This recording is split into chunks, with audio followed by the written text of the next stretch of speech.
Hello, this is Dropped Offsides. My name is Keefe. I'm with Craig. My other two co-hosts, Tico and Enzo, have abandoned me, so I had to find a man off the street to help me out here. No, so Craig is someone that I've found on Reddit, and he's been doing these really great posts on there, just talking about waivers and kind of getting a little analytical about it. So we wanted to have him on and just kind of talk through some stuff. So Craig, tell me about yourself a little bit.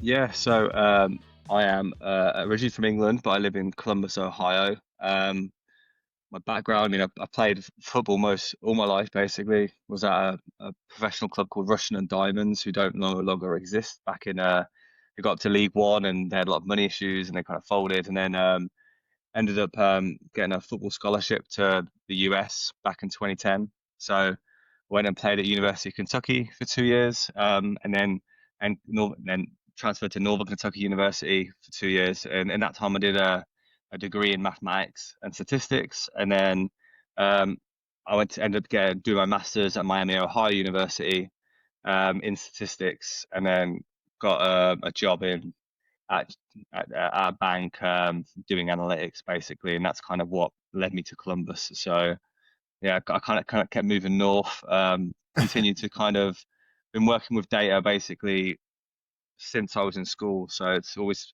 something I found fascinating and love kind of doing, to be honest. I feel quite lucky in my job, to be honest. I get to enjoy playing around with data. So Yeah, then so this is probably like Fantrax is probably a dream then because it's football and that data. It's like the yeah, two things. well, you know. I mean, I've been on Fantrax now for what, maybe, I think my first season was like 2018, maybe. So, and before then, I don't know how long have you guys been playing for?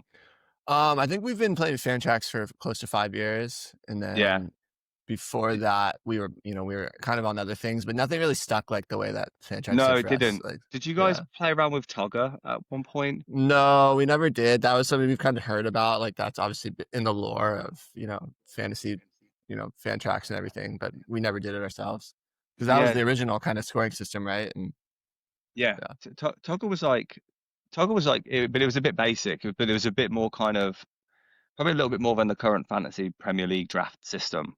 So it okay, was, and then when you actually moved to Fantrax the first season, because they closed down the app and they're like, actually go and use Fantrax. Like that's where we're suggesting people go because they didn't have enough money to support the system. And then the yeah, first settings that were on Fantrax were actually Togger based stats kind of related. And then I don't know if you guys, but I mean, our league is a little bit more customized than that. And I played 3 leagues now, and each scoring system slightly different. That's why even on like the little blog I write, I try and give a bit of a range of the points that people get. So I play in 3 leagues, so I kind of do it from the minimum to the maximum of all 3 leagues to try and give myself a bit of coverage. what are the biggest differences in your league as far as scoring system change differences? Um, one, I mean, so one I've got like kind of the main one my main league, the one I've been in for like 8 years. The other two are Yeah, kind of fairly recent. We have like long passes, which is seems to be a decent at start. Um, so I remember John Joe Shelby was really good at one point because he would just do loads of long passes. But the, one of the things that we haven't added in there, I mean, the people in that league are kind of a little bit more. They like the scoring system, so as new stuff's come in, we've not really added much. So for that thing, there's like a high claim save thing now, which is added in for yeah, with goalkeepers. keepers. We don't have that in our league, so that's in another league. I think there's just some more general stats that we've kind of changed the scoring of. I honestly can't remember, but like making Yeah, stuff maybe a little less, like the values of stuff a little bit less. I know in one league we actually changed the saves being from 2 points to 1 point for one of the leagues for goalkeepers because so people were arguing that it's a bit unfair that a goalkeeper concede 5 goals but still get like 16 points because they've saved all these shots, which I argued with. Well, if they're making all these saves, they're still keeping them in the game, right? You can do it yeah. either way, I suppose. But then also, like, if you're not but then you have a keeper who doesn't get, who gets a clean sheet and they only get 10 points and it's less than. So I don't know. There's always arguments, isn't there? People are always going to argue about what they, with the scoring system. There's always going to be people that what like certain things and dislike certain things. Yeah, it's constant. So how does that work then? I guess my question would be about like defense and stuff because I feel like the last 2 years we've seen a big shift with that change to get like to not get that second -2 for the first goal or Yeah, the first. Yeah. yeah, I So like. in your guys' leagues, is that's not the case? Or? Yeah, no, we've kept that. So since that got added in, we actually did update Oh, you ours did update. because I thought that was a good one. So I think it was a little bit Yeah. frustrating with the. It makes sense to compound it when it's two, three, four goals, I suppose. But when it's like, I tell you what, one thing that we've still not figured out is the wing back situation. Like, I don't know if you've noticed this, but you have like if you have a wing back who's classified as a defender, they don't get the goal difference against them. In my league that I use a lot, they don't get the goals against them, but in another one they do. I don't know how the settings are set up. Huh. So wing backs are Yeah. quite valuable because you can play them as a defender, but they don't get any of the goals against. So Yeah, so I'm not sure if we need to like check in the settings, but I remember like emailing Fantrax to be like, this is a bit strange. I know some people don't like that setting in our league, and but yeah. it's funny. I'm the commissioner and it's like kind of the main one that we've been doing. And every single year, I'm like, okay, well, we want to change these things. Let me know. I'll change it. People will moan about it throughout, and then it gets to like a month before the season. I'm like, okay, let's have a meeting and discuss changes. And no one wants to like discuss it, You or tell you're they're preaching to kind the of happy. choir right now. I'm the commissioner in my league, and it's like I feel like I'm constantly at war with like five different people. And then when it comes down to the end of the season, yeah, no one wants to make any change, but everyone wants to blame and point fingers throughout the Yep, year. And right now, there's like half my league. There's a campaign against like they're so mad. They're like mad at me, and they're like all about rooting what? against just like stuff like not even anything I did, things I didn't do. Where it was like, hey, like it's not fair for me to make this adjustment because then I'd have to do it for everyone else. So you know what I mean? Like someone's complaining about this, and like me trying to be really fair sometimes is perceived as like a problem, you know. But now like half the league is like actively rooting against whatever I do. So like if I lose a game, everyone's cheering in the chat, and it's just like, man, I'm trying to just do my best here. I know it's hard. You try to be fair and unbiased, but like people will still complain. I tell you what, one of the hardest things I feel like, even with fan tracks, which have not, I wish there was better options, would be the substitutions, auto subs. So in all three of my leagues, we have something different. In one league, which is kind of like the lowest amount of money that's been gambled on it, is we have no auto subs. So you have Yeah, to pay attention. that's In my really yeah. second league, we have the ordered like settings, right? So So if that someone doesn't play, then this person's next up type. yes, but also if you don't set your order before the weekend, then you don't get any subs. But also, if say throughout that weekend, your person that you've ordered number five, you sub in for a player, that player then doesn't get that order. They just won't auto sub in. So that's a little bit annoying, right? Yeah. But then and then my other one is the kind of main one we have is we have just highest player comes in. But in that league, we've also developed a good etiquette about people not playing injured players, people checking stuff because we did have an incident 5, 6 years ago where one guy was cheating the system. I remember it was like it was Paul Pogba was out for like 2 months and he kept putting Paul Pogba in and he'd have three midfielders on his bench. So then the highest of the three midfielders would Would come in go. and Yeah. we were like, mate, you can't do that. Like it's so annoying. Yeah. But then I yeah, that's the type of thing I know would get taken advantage of. I couldn't even. There's like certain can of worms I can't even open as commissioner, you know, because I just know that people would people would yeah. absolutely abuse it. But okay, the last main thing is who do you support and why? I'm a Man United fan, unfortunately. Oof, it's But also unfortunate. things are coming back. No, I'm a Man United fan. I'm from Northampton in England, so you'd think I'd be in Northampton town. But I suppose my earliest memory is none of my family are from Northampton. My family are from North. My family are from just outside of Stoke, actually. So Got it. Okay. I should be a Stoke City fan. But the first kit I ever got was the white Man United sharp kit, and I had Beckham on the back, and I'm a twin, and my brother had a Giggs one. So I kind of Classic. just became obsessed from that minute on, to be honest. And then yeah, just I've only been to probably like three or four Man United games, but I watch them religiously every single weekend. So it's you know Are you filled with optimism or doom right now with Man United? Where are you on the um spectrum? I think a bit. I think some of it's been positive. I think the real test is going to be when AFCON comes and Brian and Bumo and Amad Diallo are gone for I think it's 6 games. So I think I did look up yesterday. It's going to be 6 games that are missed through AFCON. So that'll be that our whole right side, which will have to change. And I think hopefully you've got players like Cunha who will step up, and maybe Bruno will play a bit further forward. So we'll see. But I don't know. I feel kind of optimistic. I think last year put us through the ringer, really, didn't it, as United fans? And I think as I think there's a lot of reactionary fans. I myself can be like that sometimes as well, but I think people forget I was very blessed with my whole childhood to watch with Alex Ferguson, to watch 13 out of 20 titles or whatever it was he won, and two Champions Leagues, and the various FA Cups and League Cups and stuff. So it's just a cyclical thing. I think it's a hard time. I I do think I had to optimism. I think the signings we made this year are good. Brian and Bumo, Cunha look great. I know Cunha's not scored loads, but when you see him play, you're just like, man, he is a player. You know what I mean? It's like we've upgraded from Garnacho and Anthony to Mbumo and Cunha, which is great. And I like Sesko as well. I think he's been getting a bit too much harsh criticism recently. I think he's coming from a different league. He's also younger. I think people have been a bit harsh on him a little bit.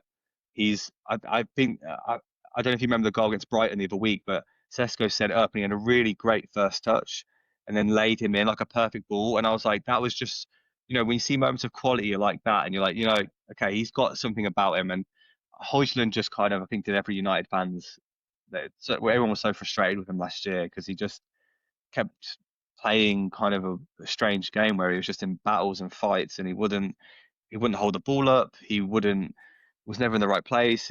I don't know. It's hard, but I think we can all see when teams are playing badly, all the players suffer. Like look at Man City last year. Man City players last year were not, but besides Haaland, but he was injured for a bit. But if you look at someone like Phil Foden, like he wasn't very good last year. But the whole Man City wasn't good. So when you have a team that's performing so badly, it's hard for players to play well as well. It's hard to kind of judge them really as well sometimes. Yeah, I feel like this is the first time this season where the Amarim system is really making sense, like with because you have the right personnel. So it's like Sesko, it makes sense that he's that kind of striker, and then Mbeumo and Cunha both make sense in those tens underneath, So it feels like even if it's not perfect right now, you see what he's trying to do finally. Like you're starting to see more and more of the vision, I guess. But kind of moving into news and notes, kind of just a few things. Just first thing is like England perfect so far through their qualifying series. Saka had a goal as they scored off the bench. They play in a little bit, but we're obviously recording before the Sunday game. Mhm. A question for you is Morgan Rogers. He seems like he's like this perpetual fantasy kind of like frustration, but he's loved by Tuchel and people. He's like so highly valued. Where does he kind of fit into things? And have you looked at him analytically, or like have you looked kind of ever dove into him before?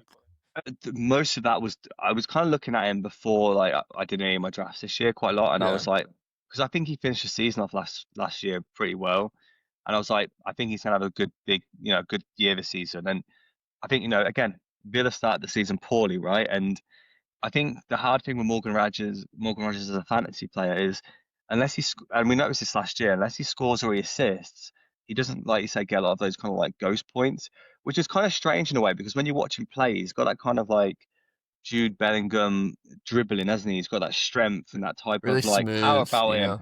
But it's really odd how sometimes it doesn't kind of match up with his points. But I think there's players in the past where that has happened. Like I remember like who was it? I was gonna say like I remember when Miguel Amaron. Remember when he had like a really hot period, and Yeah, he was kind of similar. Like he was kind of like when he wasn't scoring, he didn't score particularly well for a long time. Then all of a sudden, he had a really good period where he was playing well.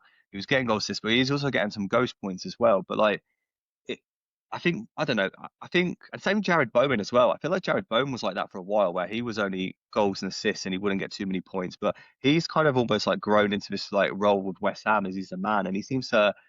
I actually like traded in one of my leagues, which I kind of regret doing, but he kind of traded for him, or no, but I had one of my leagues. I had no forwards basically, apart from Mateus Cunha. I drafted Cunha in all my three of my drafts because I was 7, 9, and 8 were all my draft positions, so they weren't particularly good. Um, so I managed to get Cunha in all of them, and as a second pick in one as well, which was strange. But so I got so I didn't have many other forwards, and I went a bit too midfield heavy for some of them. And so I wanted to trade, and someone offered me a trade at the beginning, and I managed to get Amad Diallo, Jared Bowen, for Anton Stack, and some other people who I barely. I think it was Soboslai for Liverpool, and Anton Stack, and someone else kind of random. I was like, yeah. bite Seems your hand solid. off. Yeah. Yeah, I was like, so I've got Amendola and Jared Bowen. And then I ended up trading Jared Bowen and Mikhail Damsgaard, who I picked up off. Someone dropped Damsgaard off waivers, which was strange. Whoa. So I I love picked him. Damsgaard. Me too. I had him last year in all three of my teams, and he was a great pickup like early because I got him early on because I was like, again, it's just just watch games, and Damsgaard finished the season before pretty well. And I was like, there's something really good about him. Like I remember looking at his stats, but like because he was good at where did he play before? He was at um in Atalanta in Italy, and he had pretty decent kind of attacking stats. But he's also like he get good ghost points as well. He's actually like wins a lot of tackles and would get interceptions and stuff. So I was like he could do well if he plays a lot. And then all of a sudden Frank started playing him more, and then he became a really valuable asset last year where he Yeah. was very good, wasn't he? Very much a breakout season for him. Yeah. So I managed to trade him and Bowen and Cherky, which I shouldn't have traded Cherky, but I got Munoz and Ekatike, and I thought Munoz is the best defender in the league. Definitely get him, and I needed a foot. And Ekatike, I've ever since Isaac moved, I thought Isaac and Liverpool. I thought there's something fishy about not fishy, but I feel like when you've got that much drama about you, your season's going to be affected a little bit.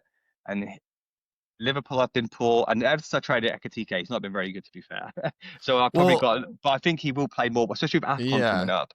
I was actually going to talk about. Yeah, go ahead. Sorry, real quick though, we can just shout about that. Like, do you feel like Ekatike right now is the number one for Liverpool? Like, I feel like because Isak came on for Sweden and played 30 minutes, but I think until that stuff, it seems like I can't imagine Isak starts on the weekend. Yeah, he still seems unfit, doesn't he? Ekatike came on at left wing, actually. I don't know if you saw that. He came on for Barcola, and he scored, and he got in a couple of good positions. He looked pretty threatening out from the left. I mean, I think with AFCON coming up, I think obviously Salah's going to be going to AFCON, so that might actually help a little bit with the balance of Liverpool, I think, and Ekatike could play more. I mean, if you remember, Isak played a couple of times at left wing for Newcastle. I don't think he'll play there much for Liverpool, but you've also got Cody Gakpo out there who started the season really well, but you speak to a lot of Liverpool fans and they don't love Gakpo because of how predictable he is. He gets the ball, he cuts inside and he shoots, which I suppose is good for fantasy value, right? You get a shot on target or whatever might happen, but he's kind of a bit more one-dimensional than someone like Luis Diaz. And I love Luis Diaz. I had him in all my draft teams the last couple of years, and he was great last year. But I don't know. How do you feel about Liverpool? Do you think Liverpool are going to turn it around, or do you think they're just going to be shaky all season like Man City were last year? I bet you it'll come in waves. So I bet you they'll be good for a while. They'll get a little bit figured out, and then they'll kind of get undone again. I feel like it's hard to overstate how big the Jota passing was on them just emotionally, and like for them to just each week is probably really tough. And I think like it's hard to overstate how much that affects the players and everything. So I also think like when you add that many new pieces, even if they all are great, like it's always going to take time to adjust. And I think we've rarely seen it ever happen in the Premier League where players have just. I mean, I think Nottingham Forest were kind of weird that one year, weren't they? I think the first time they did it when they signed like Jesse Lingard and they signed two new players, it took them like a whole season. They were like relegation bound, weren't they? And then they kind of picked it up. But even this season, they've signed a lot of new people. The midfield, like Douglas Luiz, they signed that forward, Igor Jesus, and they've got Amari Hutchinson. They have a ton of new guys. Jason McAtee. So many players. There's actually some like good players there where you're like waiting for them to kind of. Or you wish they would have went somewhere where they would have played a little more, And that as well, yeah. But it's funny though too, because then for every, I think the more likely than not, it's going to struggle when you bring that many players in. But then you look like a Sunderland where it's like, wow, they brought in like a whole new team and they're doing fine. So it is like it is possible to do it, but it seems tough. The other question I want to ask you is Voltamad with a double. So he keeps scoring goals, and he scored a bunch for Tottenham or for Newcastle, then went dry a little bit, and now but he keeps scoring for Germany.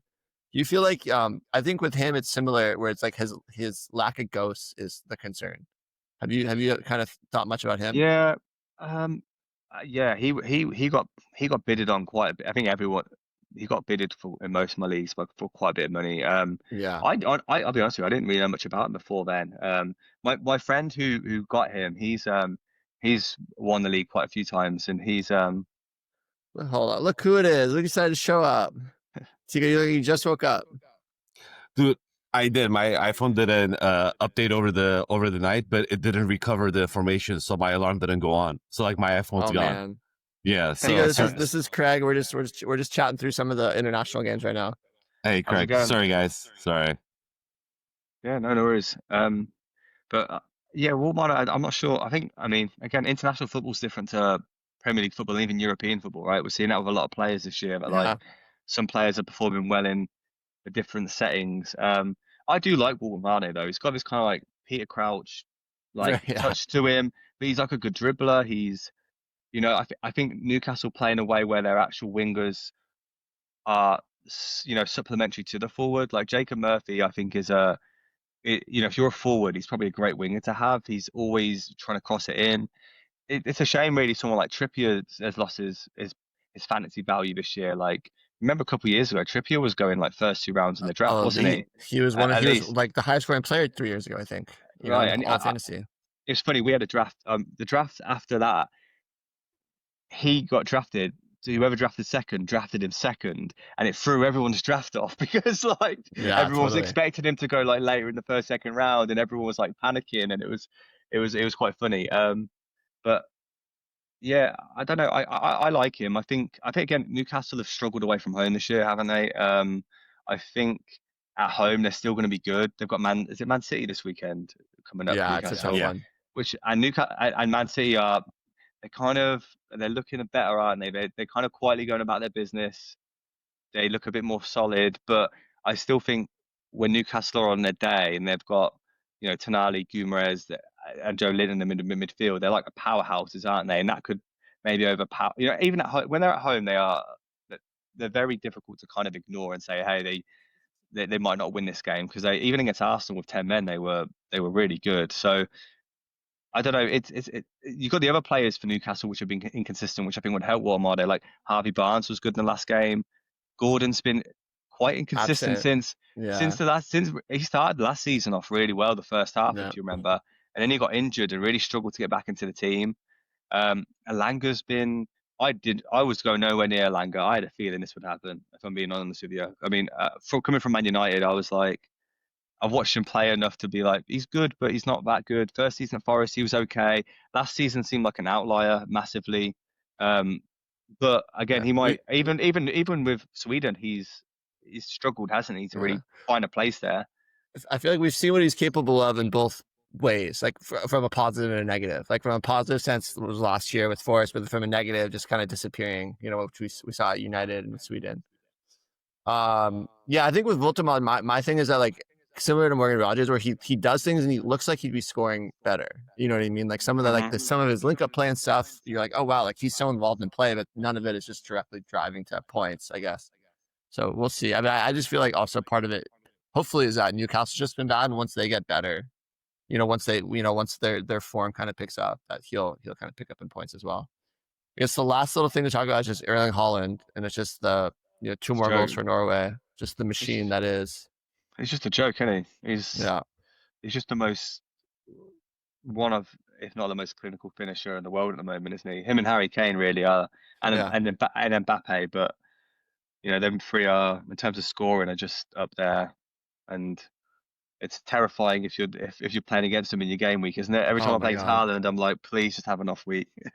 But I feel like it's interesting though, because I feel like right now, like the you know Lamine Yamal gets all the hype and stuff, and he's not having the best season ever. But like then you look at Holland, and it's like I feel like there's such like there's less hype around him and what he does, and I feel like is warranted. I'm not sure if it's just him playing for Man City or him, maybe the striker position isn't as like kind of coveted as it was back 20 years ago. But like it's such an interesting kind of thing, just like from Uh, a I notoriety standpoint.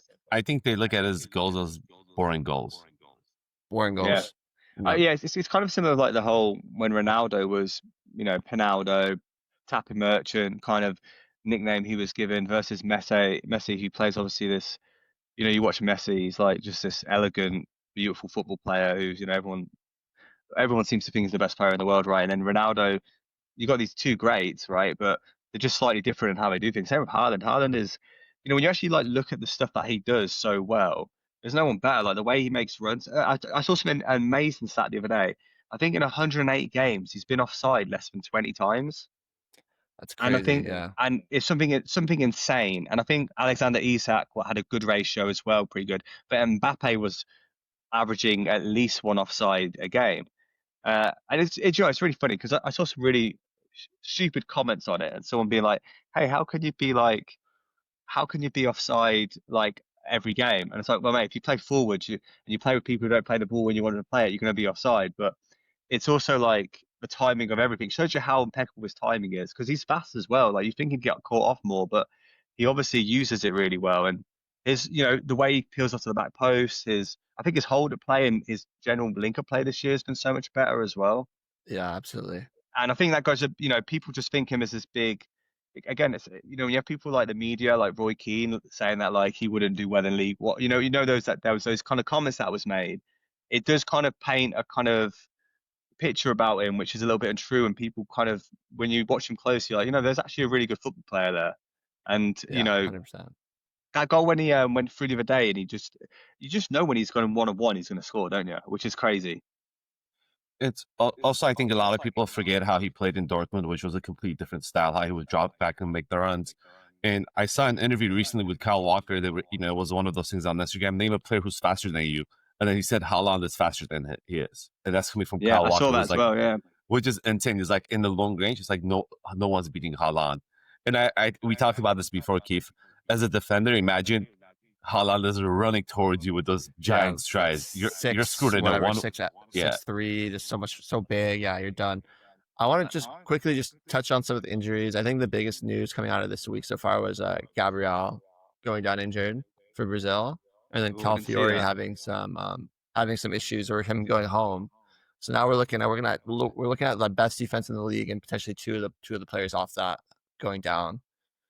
Yeah, that's gonna. I mean, Arsenal have invested well in their defence, haven't they? Like they really have. So I think everyone has come in well there. So it'd be interesting who partners. They've got that. Is it Mosquera? And they've got Hinakapi who came from Bayer Leverkusen are two good options. And then Ben and then White MLS as well. And MLS and Ben White. So I think they'll be fine. That's actually they'll all probably be. I might try and see if they're available right now. Actually. Yeah. That's what I did. I immediately went and grabbed Mascara, but I kind of was gonna ask like, what is that order? I think for me it's Mascara, Hincapi, and then maybe MLS because it feels like MLS has fallen down the pecking order a little bit. But what do you guys think?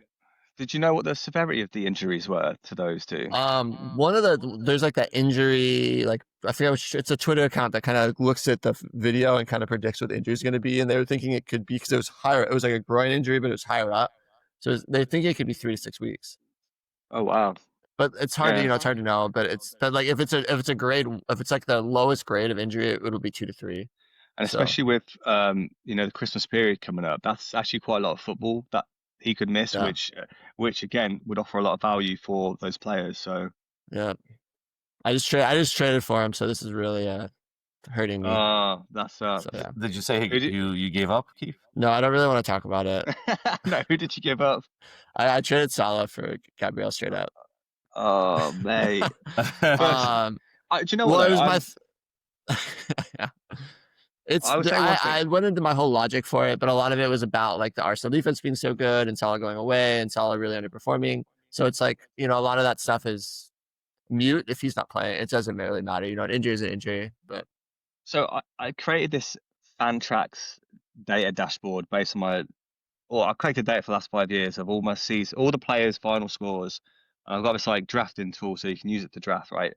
I posted it on Reddit a long time ago, but one thing I've noticed with certain players, and this is true of Salah, is he will go one really high season, kind of dip a little bit, high, then dip.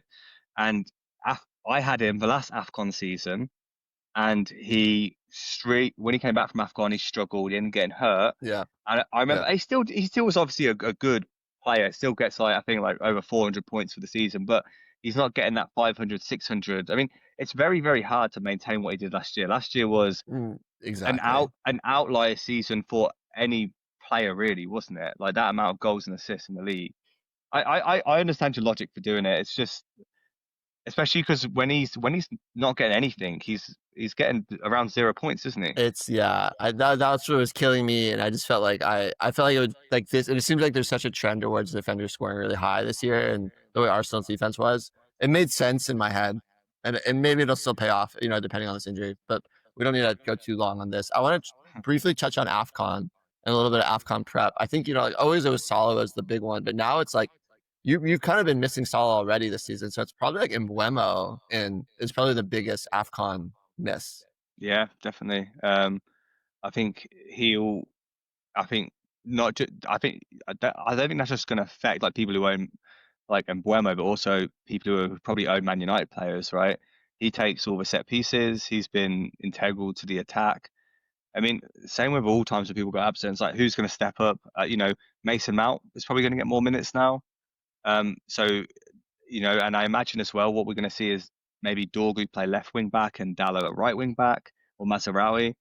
So there's going to be minutes to those players, or Bruno Fernandes might play a bit more attacking this time as well. So I don't know. Bruno still is getting decent points. I think he's not quite been as high as he has in the past, but there could be an opportunity there to even trade for someone like Bruno, especially with AFCON going on, because he might have a bit more of an attacking license, which could, it could be good value around that period, especially when Mbeumo's away. But I mean, other players, Amad Diallo, who else is going? Salah. I think Nori is a big one. I mean, he's been injured, but I think it's just more for like Nico O'Reilly all of a sudden. I think where he's been really good in that position, and now he's going to have even less competition. I was going to talk about him being an overperforming let's get player. Into that, actually. That's like a great thing. Do you want to start with the underperformers? So Craig brought some guys that he kind of looked at the data and had some underperformers. The first one do you want to talk about him first? Yeah, I think I did talk about him the other week. I think again, I don't know about you guys' league, but he's been picked up a bit more recently even as a midfielder, and he's playing as defender because he's doing well, right? He's getting over 10 points a game or whatever. I think the thing with Nico O'Reilly is that put people off was he wasn't a defender. So, when you're picking up a defender, one of the main reasons you pick him up is that hope of a clean sheet bonus, right? Or because that's an extra 6 points or whatever you might have it in your whatever you have it as whatever your scoring system is, whatever you have it as. It's a big chunk of the points. So not having that every week is okay. Why would I pick up a midfielder who's playing as defender? But we've seen in every week he plays, he gets forward, and he, a lot of fullbacks now. When you have a fullback, like there's a lot of opportunities. They are good value for money, and he's going to make it hard for Aït-Nouri to get back in the squad in the team because he defends really well. I mean, he pocketed Salah. Salah's not having the best season ever, is he? But he still was brilliant against him. He scored a couple of goals. He gets up and down. He defends really well. Aït-Nouri's not great defensively. I could see Aït-Nouri playing more, especially when you think about Man City playing maybe at home against some of the weak opposition who might pack it in. You could see maybe, okay, Aït-Nouri might be a good player to play in this game. But even then, if O'Reilly's contributing to the attack every game, why would you drop him? Fully. What I mean, how's he been scoring? Is he like kind of, because I know that it's been like he's definitely been showing up on waivers a lot, and I think he's on my waiver list. But like I think it's been like his last 2 games he has 14.5 and then 21.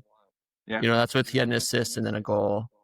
So I mean, yeah, I feel like he's still under rostered, and he's rostered in less than 50% of leagues right now too, which is pretty crazy. He had his first England cap as well. He looked good as well. He had the shot that led to Saka scoring. But yeah, I think he's good value for money.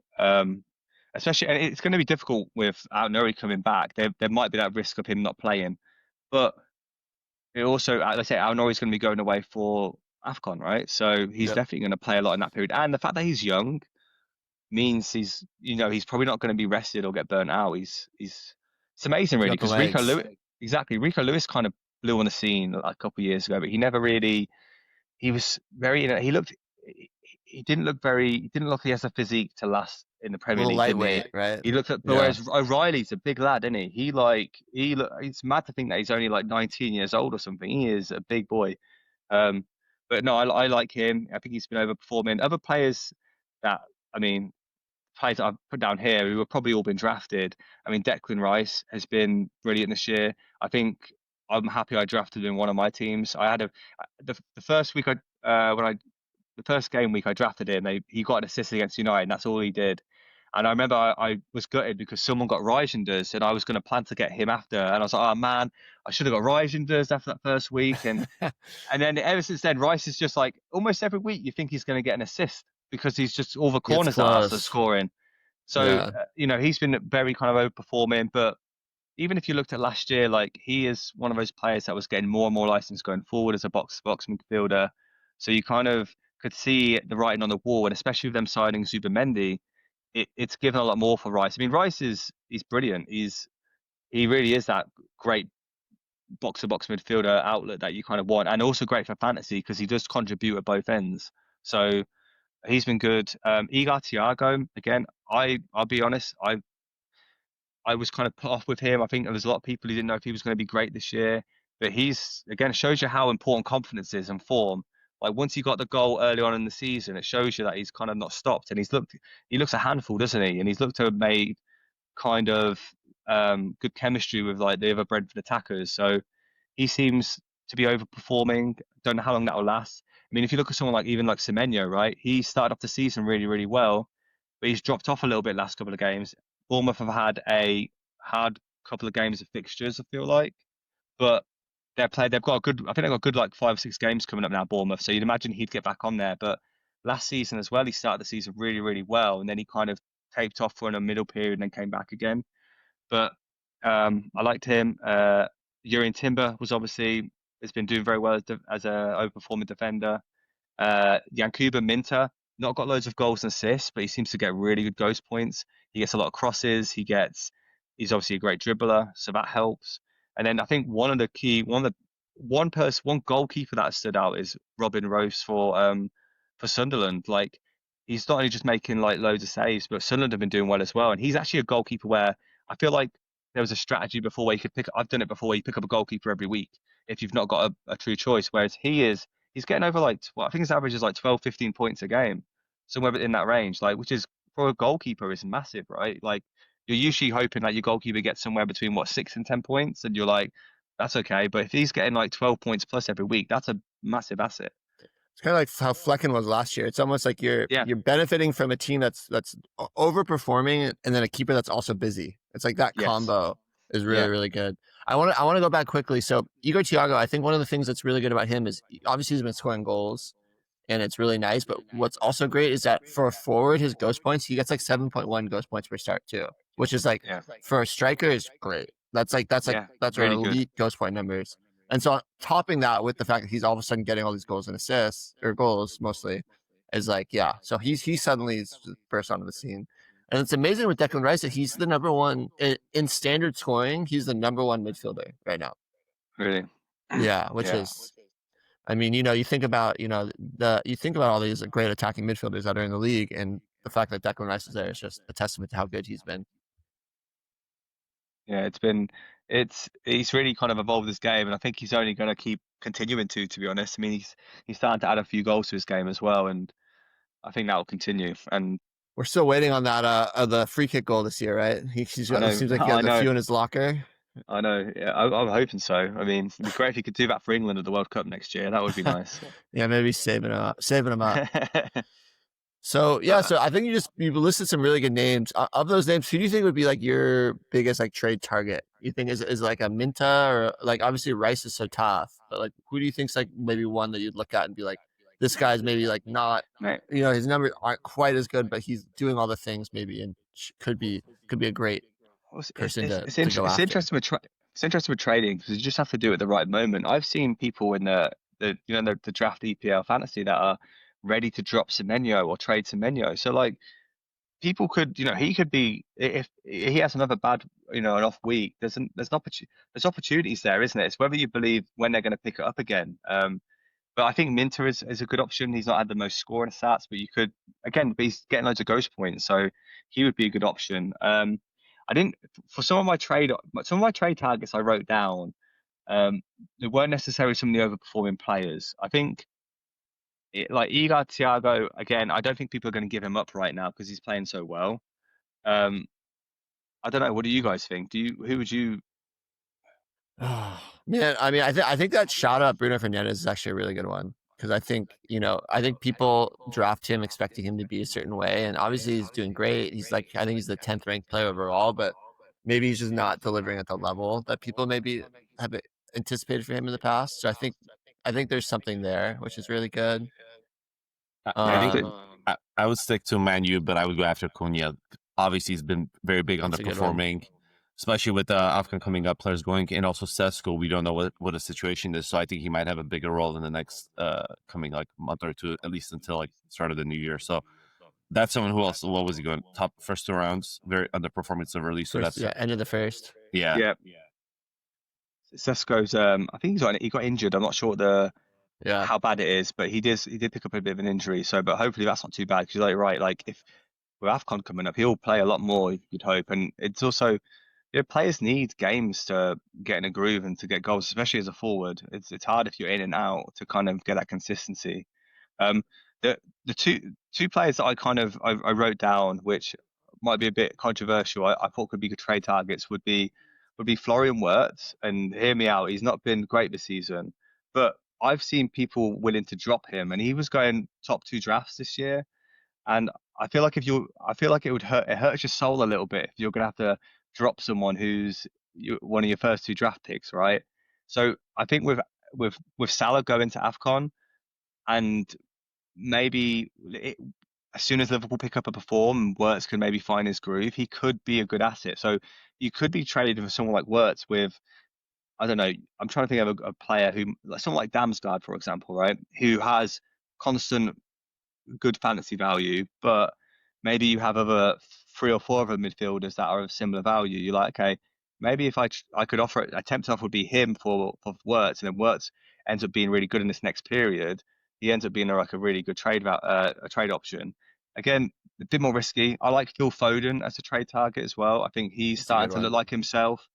I think he's going to be a notice. I think against us, who they played, Liverpool at the weekend. Sorry, he played a lot deeper, which I think affected his score a little bit. But you can still see, even against England, he seems to have that bit of swagger back about him, doesn't he? Where he was like, he's so good at turning on the ball, like, and just going forward with it. So I think again, I'm not sure how his fantasy stats change if he does play deeper, because he is doing that a little bit. But he scored 2 goals midweek against who did City play? They smashed them. Was it 4-1? But he scored 2 really good goals. He scored 2 really good goals there, didn't he? So I think he's kind of back. I think he could be good value for money, and he seems to be getting lots of minutes under Pep. Whereas players like Savio, and even, I was a big Oscar Bob believer at the beginning of the year, and I'm a bit disappointed that he's not doing good, and it's kind of broken my heart a little bit, honestly. My mate texted me saying I'm bidding for Bob, so I bid 20 of my 100 FAB on him at the beginning of the season, and I ended up, and no one else bid for him. I was gutted. I was like, mate, you've done me over. But every time I see Norway play again as well, I always like, how did Bob do? And he is the only person who didn't get a goal or assist. And I'm like, no. I want to just touch briefly on your Wirtz shout out. I think that's actually a really good one, and I think there's something about it too, where there's been a lot of talk in the Liverpool camps about how Salah's not been holding them back, but Salah's needing to play out on that wing is just kind of not what they need positionally. And like potentially with him out for AFCON, they can really get into that a better lineup for the new personnel to have, And so and who knows? Like, I'm not saying that that's going to be the case, but I think if there's ever a chance to trade for Wirtz, it's probably right before AFCON to see like maybe that'll just really wake up. Maybe that'll allow them to loosen up, to shake things up formationally, and like activate Wirtz a little more. So I think that's a really good shout.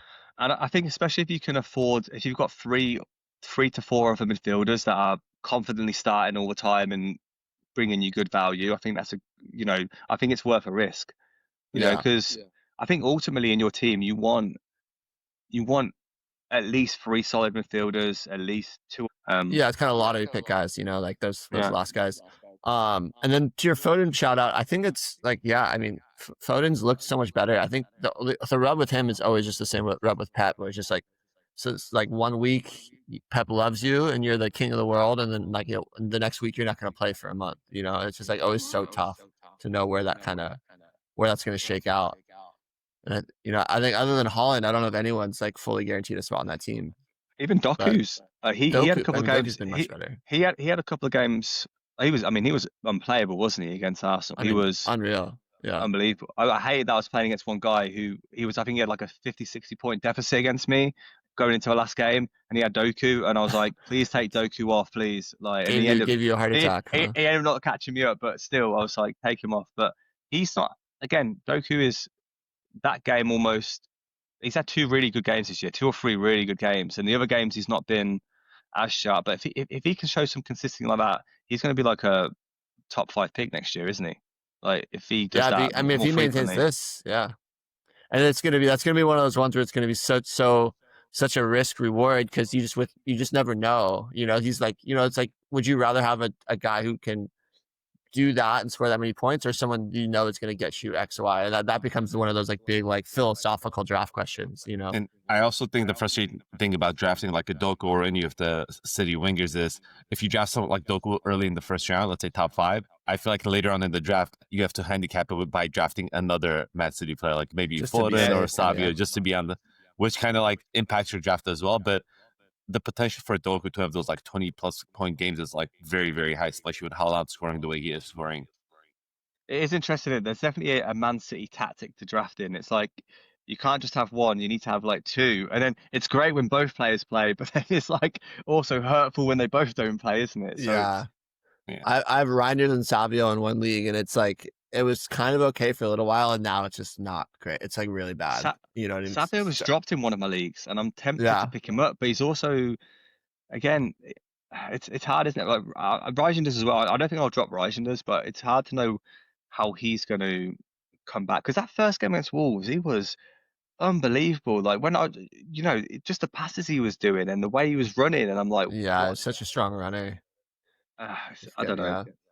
Yeah, it'll be interesting. I still have, it's kind of hard to I can't really do anything about it. I just have to sit there and like have them both on my bench and just pray. It's really, Pray not things much get else. better. Yeah. So I just want to touch briefly on this. We've talked about all these guys, but just going into the end of the week and into the next week, like some late waiver picks up. We talked about Mosquera, Hincapie, and Miles Lewis-Skelly. I think with the Gabriel news and potentially Calafiori injury as well, I think those might be the priority pickups. And then I think we also Craig mentioned Nico O'Reilly, which I think is a huge one that I have on waivers as well. I mean, 46% owned, first England cap, looked great. AFCON or Norway to AFCON. I think those are all things, we like AFCON is something you definitely should start thinking about and planning about now. I think you're going to be ahead of the game if you're starting to make moves with that in mind. Yeah, you don't want to wait too late, do you? Because then everyone's going to be going after them. Same with some of the trade stuff. It's gone. You're doing a little bit further out before everyone kind of notices. Yeah. I like Mason. Sorry, go ahead. No, Mason Mount's a good shout, I think. Yeah, Mason Mount was my other one I had written down, and you shouted him out too. And I think I think it's only compounded by the fact that Sesko tweaked his knee. It's that plus Ahmad going to AFCON plus Mbeumo going to AFCON. I don't see a world where Mount isn't starting a good amount of games during that period. Yeah, I posted my like blog earlier this week, but I'm probably going to add a couple people to it now that kind of stuff's happened because I think it's probably important to add in. I also I did mention one place I mentioned for the next one is Lewis Hall for Newcastle. Dan Burn got a sending off. Obviously they're at home to Man City, which is tough. But Lewis Hall, he played for the England under 21s the other week, this last week. So he's obviously back playing, and if he played in that as well, he must be showing a bit of fitness. He was obviously great fantasy value. He had a couple of really big games last season. I think before his injury, he had a couple of games over 30 and one maybe over 40 points. So there's some big upside to picking up him. And especially when Newcastle are at home, it's always worth a gamble that, they're going to be, the tsunami will be showing up and they'll be to kind of put up some big points. So I like Lewis Hall. Hopefully I'm a big Lewis Hall truther as well, for sure. And then Emi Buendia is another person that's kind of, I remember mentioning him a few weeks ago, and then I remember I was downstairs doing a workout and I was watching the Europa League. I was watching Villa, and then Buendia started, and I was like, oh man, that means he's not going to start at the weekend, and I just recommended him. I was like, he obviously played really well in the last game, and with Harvey Elliott not taking his chance, potentially he's fighting with Morgan Rogers in that kind of attacking mid role, but they both can kind of come out onto the right as well. Evan Goossand hasn't really lived up to show any value yet. Jadon Sancho is still, fighting for freedom. So you've got kind of like, there's a big opportunity there for him to kind of hopefully prove to Emery that he's more reliable and can offer a lot in attack, because he's a really good player, isn't he? I think we've all really liked him. And like even earlier in the season, it looked like he had a few good games and looked like he was primed to become like the guy. Then he got injured, and this was his first full game back. Last preseason, he was brilliant, if you remember. And then he did his knee, and then. Keefe, who was the striker that last year who would always that went to Saudi? He would come up for Villa and always score. John Duran. Mm-hmm. John Duran. Yeah. I think the issue with Villa, which is so fascinating, is their XG numbers are not good. Like they're one of the worst. Yeah. They have one of the lowest XGs, I think, of like a top team. I think that's why Morgan Rogers, like we talked about earlier on, is that kind of has that question mark over him a little bit. Like like I say, because there's not enough chances being created. Like and not even that, Watkins hasn't been as clinical as he has in the past. I think it will drop for him at some point. He gets himself enough chances. You got to believe he's going to start scoring again soon. He could actually be a good trade option as well. I've seen him being traded. Someone traded Gyökeres for him the other day in one of my leagues. For Watkins? Mm-hmm. Whoa. So, yeah. So someone that believes that Watkins is going to step up. Okay, so I'm looking at the XG right now, and Villa is the second to last in expected goals through 11 games. But they won 4-0 last game. I know. But like, but it was goals. But the crazy thing, it was like goals from outside the box. Like they keep scoring these goals that are like low percentage goals. But yeah, it's a very interesting thing, because like obviously underlying numbers are just that. Like you can't sit here and be like that's the end all be all. But it's definitely can be an indicator of what's going on. Yeah. I mean, Matty Cash has scored quite a few of those as well, hasn't he? So it's yeah. Another player as well. West Ham seems to be resurging a little bit. Mateus Fernandes looks quite good. I like him too. He seems to offer some good fantasy value. There was games I remember last year, or when he was with Southampton before, like for how bad Southampton was, he was like always a little kind of spark, or he'd get like more points than the rest of the team, so he could be good. And I also like in that team as well. There's Freddie Potts, who was that young lad.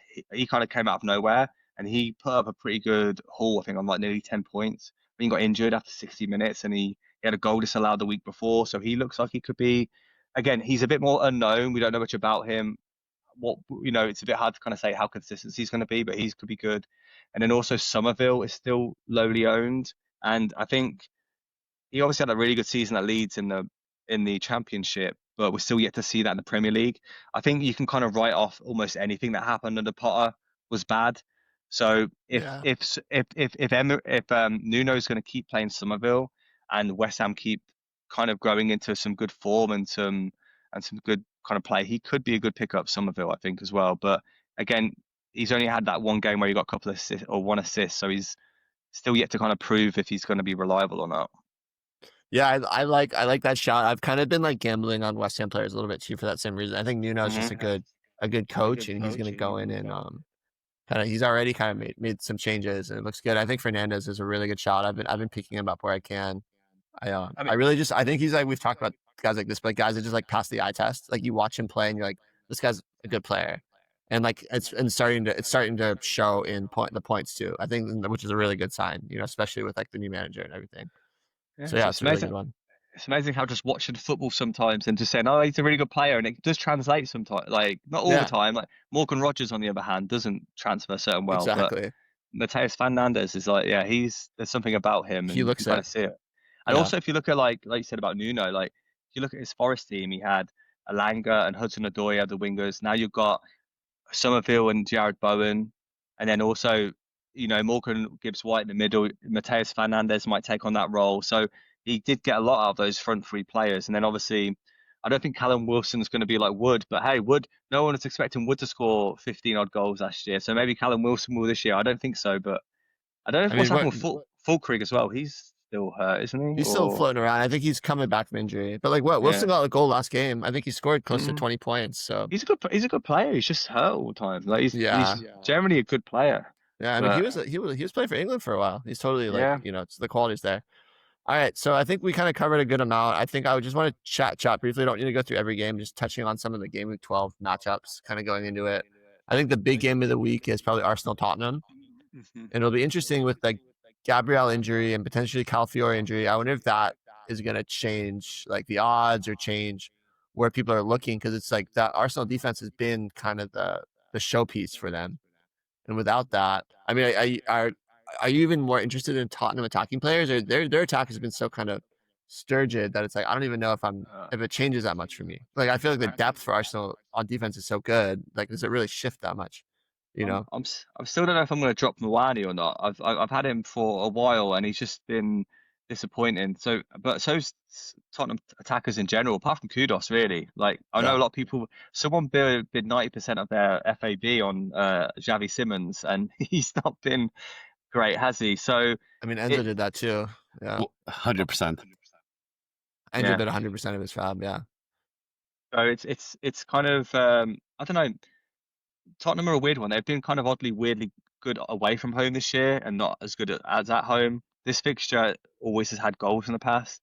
Like you said, are Arsenal how are they gonna respond with these injuries? So far, when it's come to these injuries, they seem to have good cover, and they seem to have a much better mentality this year. So it'll be interesting to see how Arteta kind of sets the team up as well. Like, is he going to play a bit more defensive like he did against? Was it the first couple of games of the season? Will he be like that? Gabriel's missing, but I think Arsenal are still strong favourites. And I mean, also Tottenham conceded a corner against United at the last minute, another set piece. So Arsenal will probably be licking their lips with the set pieces against Tottenham. Hopefully Van der Ven doesn't go on too many massive runs and score again, because he seems to be doing that all the time, doesn't he, at the moment? Yeah, that's a good shot. Okay, next one, Bournemouth West Ham. Semenyo hasn't scored in 4 games. Do you think that changes against West Ham?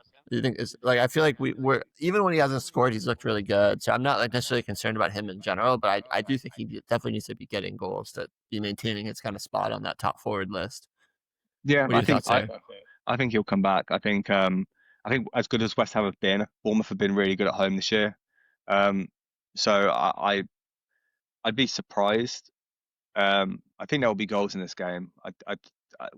So I think Semenyo will come back. I think Bournemouth look good at home. Tavernier's looked kind of that right wing spot for Bournemouth is still up for grabs a little bit, isn't it? You got him, Brooks, Adil. Is that his name? He's come in a few times as well. Be interested to see if Evan Nilsson or that Krupi starts as well, because Krupi came in and did quite well, didn't he? And Evan Nilsson's been a bit of a bust this year. He was slow starting last year as well, if I remember rightly. I think a lot of people dropped him early on, and then he got picked up and he had that one game where he got 3 assists from getting 3 penalties. Didn't he? Do you remember that? Yeah, of course. Iconic. I feel like with him, it's interesting because there's a lot of things he does off the ball that you can tell Ariola really likes. He presses well. He kind of gets really engaged. But at the end of the day, if Krupi's coming in and scoring goals, it's really hard to argue against that, Yeah. So that could definitely be a last minute kind of pickup, like the forward, but West Ham do look better. So but this, I think this will be a much harder test for them than the last couple of games they've played away at Bournemouth, because that's a hard place to go. Yeah. And okay, last game I want to highlight, Manchester United versus Everton. How are you feeling about that one? United unbeaten in 5. But like the question is like who's going to be playing? I think is Mount pretty locked in to be starting in some capacity, or are we not quite there yet? I still don't know. I think Amrin's still been a little bit like a lot of the times the people who've been predicting games, it's never been spot on really. I think there's always been a little bit of surprises, especially like the wing back roles. I don't know how Dalot keeps getting starts. I mean, apparently because he has a long throw, but he's really struggled to right back. And because these defending's always been a bit hit and miss, but you're thinking, when it comes to wing back, he could be a great wing back, but he's really struggled. Granted, though, he's been playing left wing back to the right wing back. I think Dorgu as well. Dorgu's a great fantasy asset when he plays. He wins a lot of duels, but he's not shown much in attack. I think Casemiro's been obviously great. I don't know if you saw the stat recently about how much we've conceded when he's come off the field after 60 minutes. It's been quite alarming. So I think if we can get a good lead against Everton, and Everton haven't been super great away from home this year, I think United need to continue this form if they want to be taken seriously about trying to get into Europe this year. Again, you're asking your players to step up. I think Mbeumo will be the kind of match winner again, you're hoping. But Everton, they have some really good players. Jack Grealish and Ndia are very, very good wing forwards, and Dewsbury Hall as well. He was good in the last game. The one thing with Everton must be frustrating is you've got Beto and Barry to choose from. So, and to be honest, I did mention Barry as one to watch because I think he played better last game. And if Everton can get him to start scoring out of attack, they've actually got a pretty good. They've got a pretty decent first 11. I feel like. So Everton is so interesting to me because I think they had such good early season form and they really dipped. But it's like in your mind, they're still like Jack Grealish is still destroying people. But when you look at his actual numbers, they've definitely gone down a little bit as Everton's kind of struggled. So yeah, I think they do miss that though. They miss that striker. Like I think that everyone else in that front four is pretty exciting. You know, like Ndiaye has been probably one of the most really great revelatory players of the season, and you know so. But Craig, we don't want to keep you too long. I know England just started playing. I'm sure you want to tune into that. So this has been episode. Yeah, this has been episode 112 of Dropped Offsides. I'm with Tico and Craig. Follow us at Dropped Offsides. Follow Craig on Reddit, and then where else is your stuff? Mainly Reddit. I have a website which I use, and then I need to start getting stuff out there a bit more. I'm not great with that. So what's your website? We'll make sure it gets shouted, and we'll add it in the bio. It's dataherd.com. What is it again? Dataherd.com. Yeah, cool. We'll link it in so people can go check it out. Okay. Curious. Yeah, no, sounds. I appreciate it, mate. Cool. Thanks so much for having us. Thanks so much for being on. This was really fun to chat with you. Anytime, guys. Hey Craig, how are you watching this England game? Because I was trying to find it, and it's like it's like I might have to get the US. It on the It's laptop on a dodgy screen. They always put on like Big Sports or something, don't they? Like it's one of those weird like ones that I pay for too many things. It is, you know. Yeah, I agree. A lot of the time it'll be that, or I've sometimes been listening to it on FOTMob. But I'll be honest with you, like a lot of English people don't really care about the qualifiers.